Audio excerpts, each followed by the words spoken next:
მეგობრებო, ჩვენ ახლა ვიმყოფებით გერმანიაში, სოფლის სტადიონი. შეხედეთ, როგორ ორგანიზებული სოფლის სტადიონი გერმანიაში.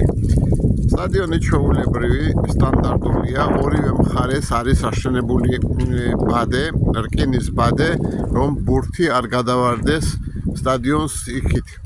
მერე ეს ერთი სტადიონი, ახლა მეორე სტადიონი. მეორე სტადიონიც ასეა, გვერდზე ეგერ ღობე. დაახლოებით 5-6 მეტრიანი ღობე არის და ყველაზე უფრო მთავარი რაც არის, აი ეს შენობები. ეს შენობები რა არის, რას წარმოადგენს ეს შენობები?